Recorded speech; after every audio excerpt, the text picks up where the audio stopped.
I'm Amit Sharma. I'm going to talk about wildlife photography and how it helps me connect to nature. Wildlife has been a great teacher to me. It's made me appreciate all of those moments in my life. But it didn't just happen like that. It was a journey for me. I remember as a child, my parents used to take me into the forest, and all those great memories of nature used to come back to me just in my mind. And I wanted a way to capture that and bring it home. And that's when I thought that photography was the way to go about it. In the mid-90s, my dad gave me my first camera. You know, in the 90s, you had that cute little Yashica point-and-shoot camera.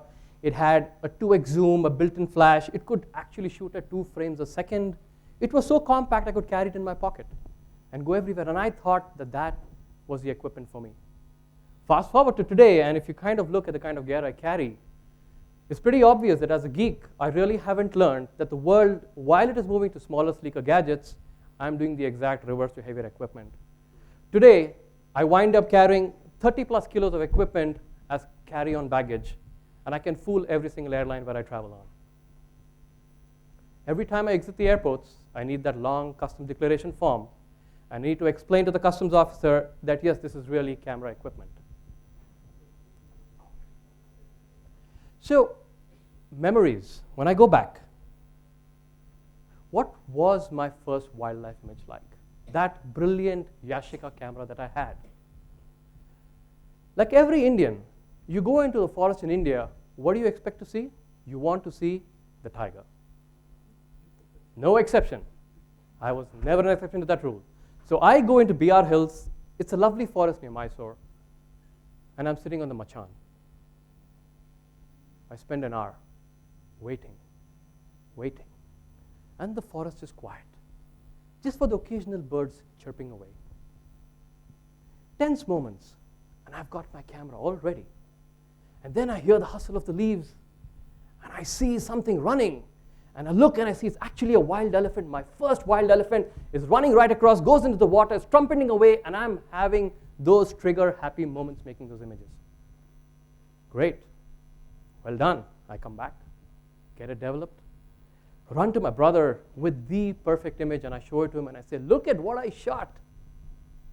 He looks at it, looks back at me with disgust, and says, I see the mouse. Where's the elephant? Dramatic moment for me, budding wildlife photographer. If you're still wondering where the elephant is, it's there in the middle, and you can still catch it trumpeting. Then life happened. From the 97s to the 2002, 2003, I became a regular corporate geek. I became like a lot of us out here. I had the perfect job, the perfect wife, the perfect kids, the perfect fast car, and things were just great. I had a great desk job. It had so much adventure on it in the forms of conference calls, meetings, project reviews. All my adventure happened at my desk. If I wanted more, I had Indiana Jones to watch and Hollywood to thank. But then, 5 years, something was still missing. Something was still that big gap in my life. Everything seemed perfect, though. And I said, let me go back to the wild. Keep in mind, when I went back again, I didn't think I was going to be a photographer. All the elephants are still upset with me. I mean, you don't want an animal that big to look like a mouse. So fast forward, 2009, my relationship with them has grown. I'm now within 20 feet standing on foot with this magnificent elephant. And now my relationship with elephants has gone to a whole new level. A year later, I finally make eye contact with one which is 10 feet away from me. Daring moment for me, but I'm alive. I'm hoping that in the future, we might actually just hold hands and walk together in the forest. So what does photography represent? Is it just taking a camera and shooting? For me, it represented about capturing a moment. It represented about making it more than just an image, telling a story. And through the next few adventures, I will try to highlight some of those. I'm back in Corbett. And once again, like every Indian, I'm out there looking for the tiger. This story happened over 4.5 hours of me and my friend waiting at one spot. One spot for that one moment to happen. The forest was alive with alarm calls. So what are alarm calls? The langur monkey, the cheetal deer, the squirrels, every time they see a predator around, they start giving a warning call to each other, saying, danger.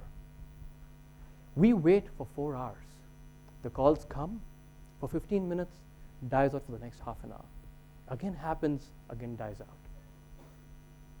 How long do we wait? 4 hours.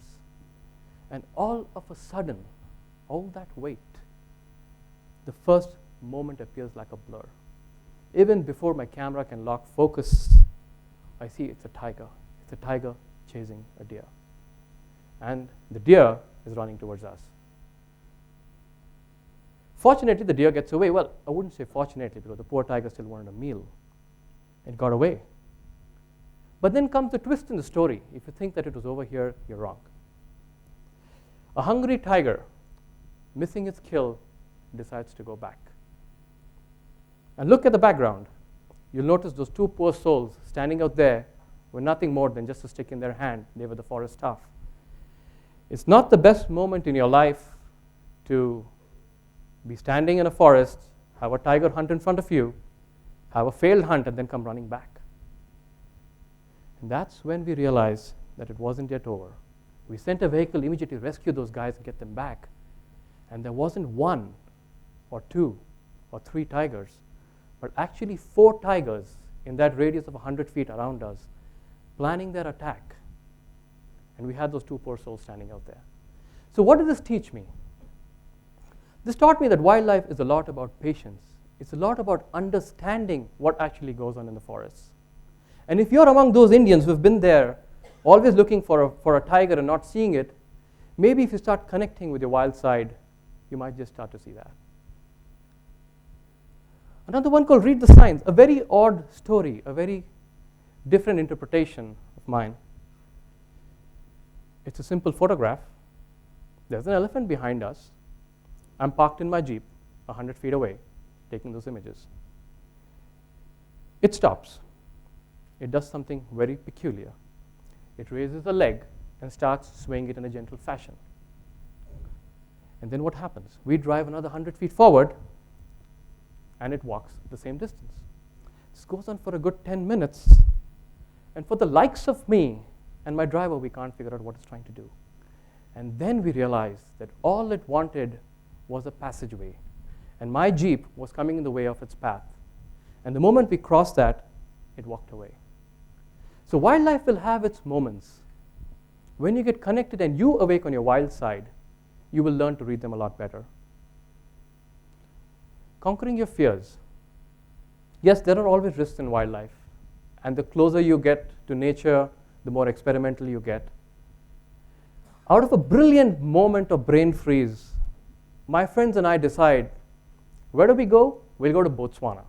Great, one of the most remotest locations in the world. And what are we going to go do there? We're going to go there and camp.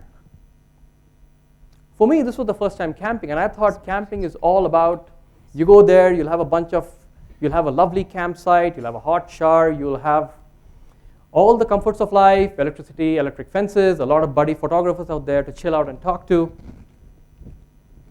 But then when we go in there, we realize that this place is so remote that the animals out there are not used to seeing human beings. So what about my wonderful campsite? It turned out to be just a small clearing in the forest. No electricity, no fences, nothing. Just the 4 of my friends, our lovely Land Cruiser, our guide in the forest. And for those 9 nights, we stayed in these kind of tents. We showered like this. We had a lot of fun. But then where does conquering your fears actually come in? Imagine you're in the wild, no electricity, all the fun starts at night, and it starts like this. If you're wondering what this is, if you're wondering what this is, and if you're thinking what this is, Very interesting. these are the eyes of animals reflecting back to my wonderful LED torchlight. You see, what I learned the hard way was that when you're out in the wild and it's completely dark at night and you step out of your tent and you flash your torch to any noise you hear, you only see a pair of eyes looking back at you and you can't make out what that animal is. And one of those nights, I walk a little away from my tent. I switch my torchlight on and I look at a 360-degree view. And all I see are hundreds of reflecting eyes looking back at me. Hundreds of them. And I can't say what it is.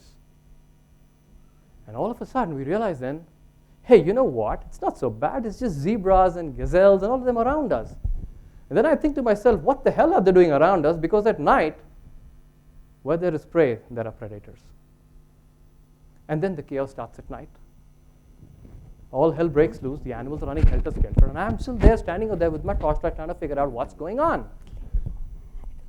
And I see this pair of eyes running towards me.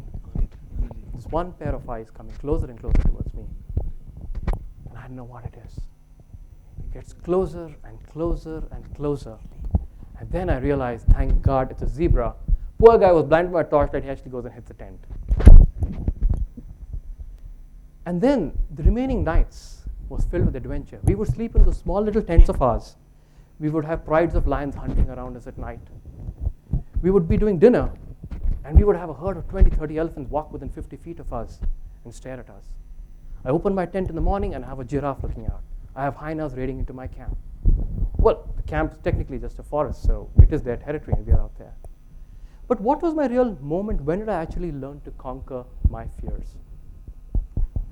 We have 4 friends, each one of us in a tent. We couldn't keep each other warm, so we thought putting the tents next to each other was a good way to keep the tents warm. At night, I have Ajit, Nurdin, myself, and Tariq, in that order. I hear my friend Ajit shout out, Nurdin! Nurdin! And I realized then that, what's going on? You see, we figured the first part of the problem. The first part of the problem was that if you're in trouble, you call out somebody's name. Then what? I didn't even have a butter knife or a water pistol on me. There's no way on earth that I'm actually going to get out of my tent. Even if I do get out, what am I going to do? We didn't figure that part of it out. And then he goes again and says, Nurdin! Nurdin! There's no way I'm getting out, guys. And then he screams out, Nurdin, stop snoring! And that was when I break into a sweat and we start laughing at 2 in the morning. And I think that was the time that I actually did break out of my fears. But really, what is conquering your fears? When I went to Botswana, I actually landed at Johannesburg with my friends.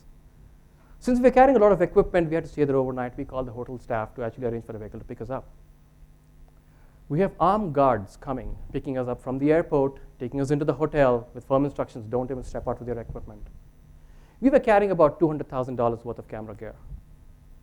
Armed guards. And then I'm there in Botswana in the wild, and we leave all our equipment open every night and are not even worried about it. So really, when you talk of fear, it's got a different meaning in the city. So what does it take to be a wildlife photographer? What does it really take? You get that opportunity only once. Make the most of it. You don't have a second retake in wildlife photography. Be sure that you're ready and your skills are honed. Every image tells a story. To you, this looks like a tiger image, but let me tell you very briefly how I actually made it.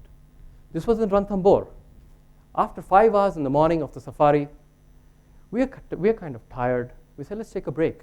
I get off my vehicle, and there's a particular spot where you can get off, so I wasn't breaking any rules. I walk about 200, 300 feet away. But what do I see? This tiger walking towards me, making eye contact with me. Look at its eyes, making eye contact with me right through that distance. No way on earth I'm ever going to beat it. There's no way on earth I can turn around and run. So I do what came naturally to me. I pick up my camera and I make that shot.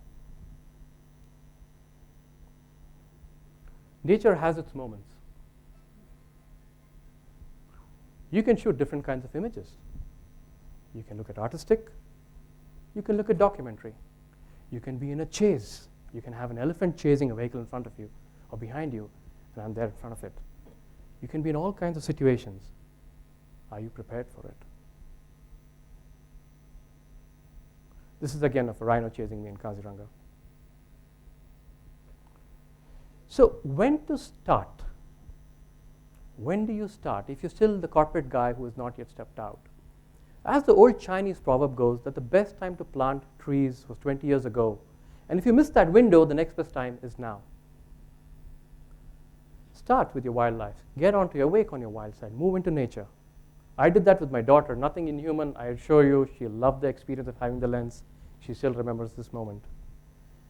And when you do get into the wild and you awake to your wild side, you will see love in your eyes. If you're lucky, you will see love in the eyes of the animal as well, just the way I have in this image. Thank you.